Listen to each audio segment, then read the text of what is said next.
The merger agreement sat on Nathan's desk, waiting for his signature. My brother leaned back in his leather chair, a smug smile playing across his face as he watched me clean out my office.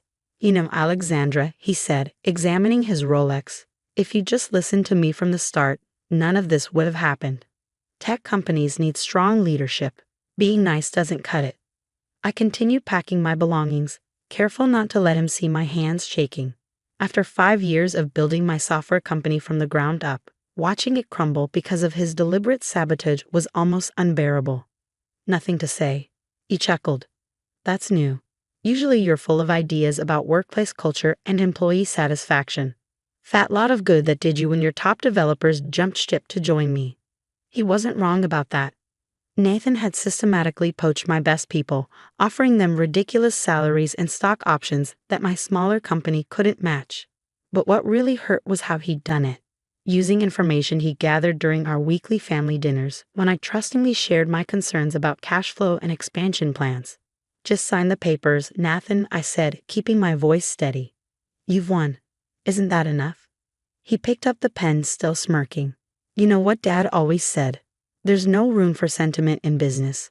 You should thank me, really. I'm saving you from yourself by absorbing your company before you run it completely into the ground." Dad. Of course he'd bring him up. Our father had built one of the largest tech consulting firms on the West Coast. But he died before choosing which of us would take over. Nathan, being older and male, had assumed it would be him. When Dads will split the shares equally between us, Nathan had been livid. "There," he said, scrawling his signature across the bottom of the page.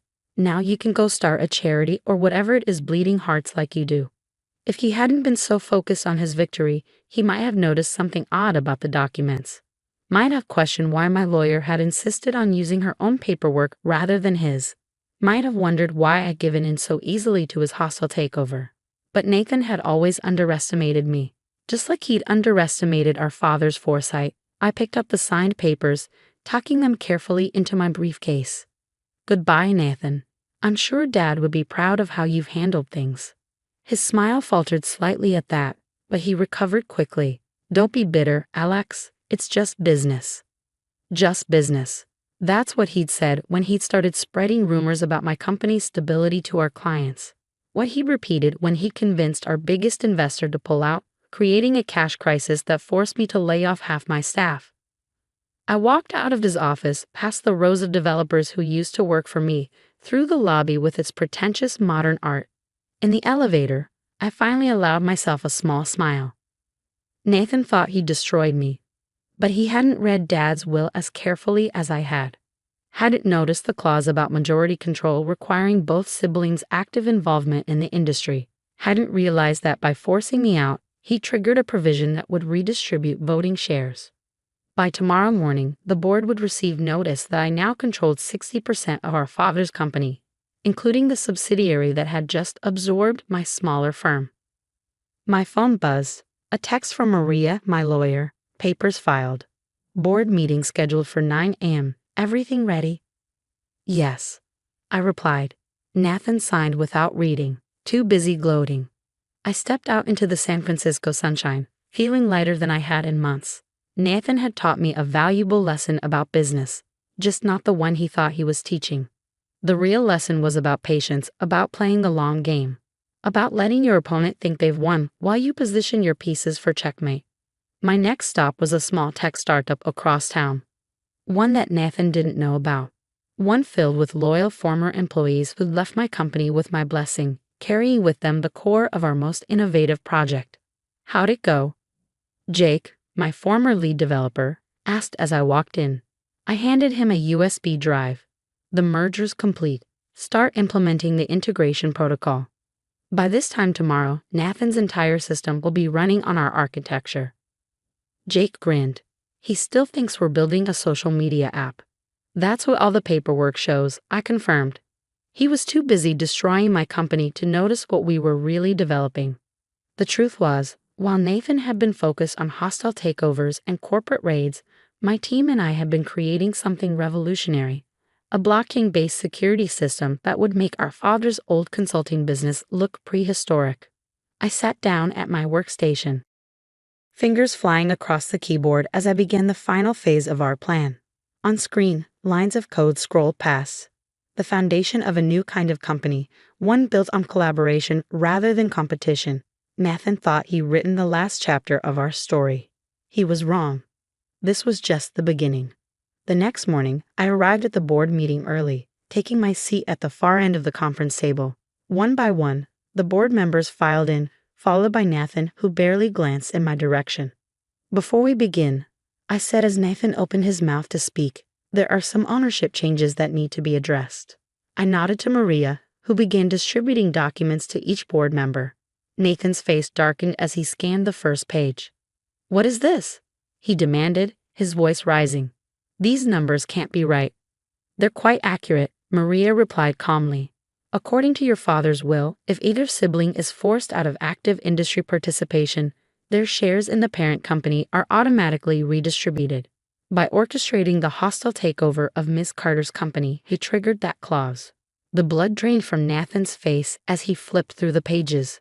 "This is ridiculous. I didn't force her out. She signed the merger agreement voluntarily." "An agreement," I pointed out, "that specifically required me to step down from any executive role." "Your words, if I remember correctly, were there's no place for your management style in my organization." The board members were muttering among themselves now, reviewing the documents with increasing interest. Nathan's hands were shaking as he reached the final page. "You planned this?" he accused, pointing a finger at me. "You set me up." "No, Nathan, Dad planned this. He knew exactly what you'd do if given the chance." The clause was his way of protecting the company from exactly this kind of predatory behavior. I stood up, walking to the head of the table, his spot. "And now, as majority shareholder, I'm calling for an immediate vote on new executive leadership." The next hour was chaos. Nathan raged, threatened legal action, even tried to claim I was mentally unfit to lead. An argument that fell flat when Maria produced records of my company's innovation patents and successful projects before his interference. But the numbers didn't lie. I now controlled 60% of the shares, and the board, many of whom had quietly disapproved of Nathan's aggressive tactics over the years, voted overwhelmingly in my favor. "This isn't over," Nathan snarled as security escorted him from the boardroom. "You have no idea how to run a company this size." I waited until he was gone before addressing the board. "I know many of you have concerns about this transition. I'd like to show you something that might ease your minds." I pulled up the presentation Jake and I had prepared. On the screen, our new security systems architecture appeared, a revolutionary approach to data protection that would put us years ahead of our competitors.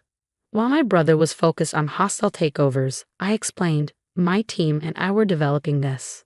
It's already being implemented across all our systems, including the recently acquired divisions. The board members leaned forward, their expressions shifting from concern to interest as I detailed the potential applications and projected revenue streams. "This is impressive," the head of the audit committee admitted. "But can we be sure it works?" I smiled, clicking to the next slide. "Check your phones." They did, finding new security certificates and authentication protocols already in place.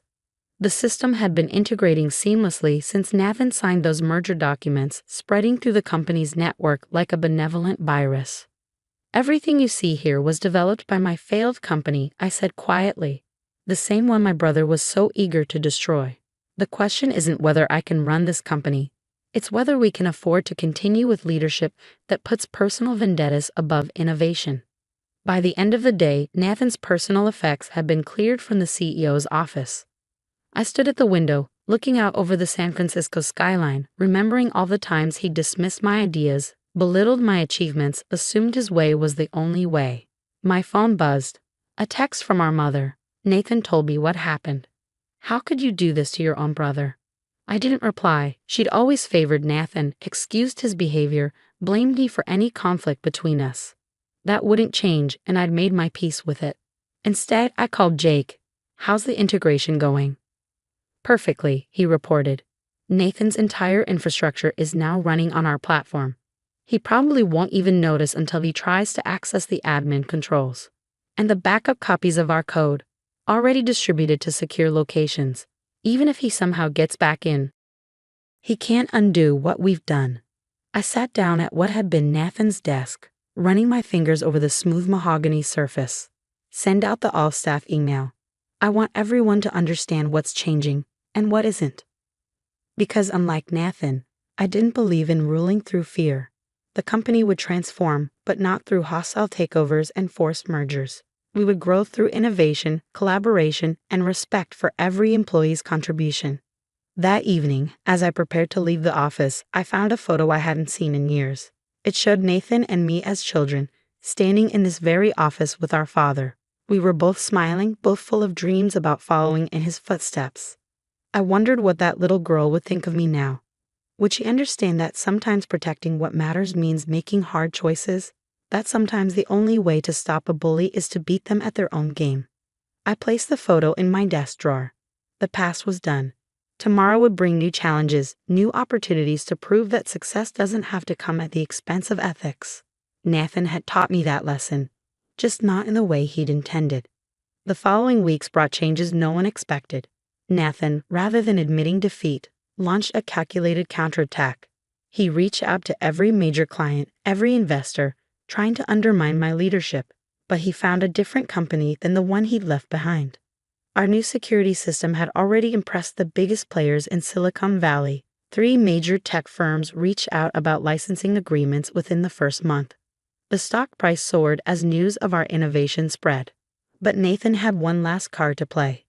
"Ms. Carter," my assistant said one morning, "your mother's here. She's demanding to see you."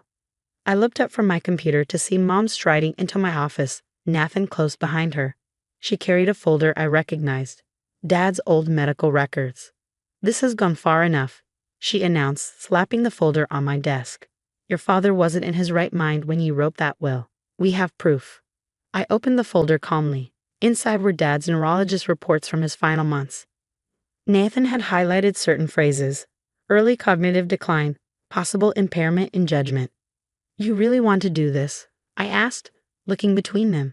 "Drag Dad's memory through the mud to satisfy your ego." "It's not about ego," Nathan snapped. "It's about what's right. Dad built this company from nothing. He wouldn't have wanted some bleeding heart idealist turning it into a charity case." I pulled out my laptop, typing briefly before turning it to face them.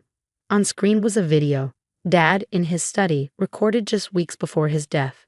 "If you're watching this," he began, his voice clear and strong, "then my children have finally shown their true colors.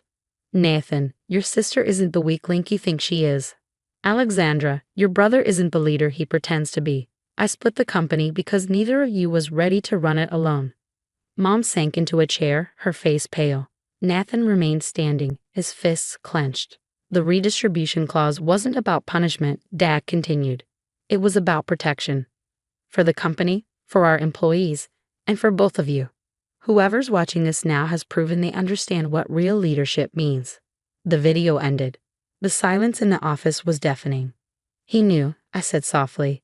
"He knew you tried to take everything, Nathan. And he knew I'd have to learn to fight back." "This changes nothing," Nathan insisted, but his voice lacked conviction. "The board has already seen this," I interrupted, "along with documentation of every underhanded tactic you used to sabotage my company. Would you like them to see these medical records too? To know you were willing to destroy Dad's reputation just to regain control?" Mom stood up suddenly. "This isn't what I wanted," she said, her voice shaking. I thought if you understood about Dad's condition." "You thought wrong," I replied firmly. "It's over. Both of you need to accept that." Nathan stormed out, but Mom lingered. "He's still your brother," she said pleadingly. "Yes, he is. And when he's ready to accept that we're equals, maybe we can rebuild something. But not until then." After they left, I sat at my desk for a long time, thinking about family and legacy and the price of success. The company was thriving. Our security system was revolutionizing the industry. Our workplace culture was attracting top talent, and our stock price had doubled. But the cost had been high. Family dinners were a thing of the past. Mom barely spoke to me. Nathan, well, last I heard, he'd moved to Austin to start over. 6 months later, I received an unexpected email from Nathan. "Alex, Dad was right. About everything. I'm not asking for forgiveness or a role in the company. Just wanted you to know that you proved me wrong. You're a better leader than I ever was, Nathan. I didn't reply immediately. Instead, I forwarded him our latest project proposal, a startup incubator program focusing on collaborative tech innovation, the kind of project he'd always dismissed as wasteful. His response came within hours. Need any advisors? It wasn't an apology, but it was a start. Sometimes I realized victory isn't about destroying your opponent. Sometimes it's about showing them a better way to play the game. Today, the company is stronger than ever. Nathan consults occasionally, bringing valuable insights without trying to control everything. Mom's starting to understand that business success and compassion aren't mutually exclusive. And that video from Dad? I keep it on my desk, a reminder that true leadership isn't about power or control. It's about building something that lasts, something that makes everyone stronger. In the end, Nathan taught me how to fight, but Dad taught me why to fight. The company isn't just about profit margins and market share. It's about creating a legacy of innovation, collaboration, and respect. That's something worth protecting, no matter the cost.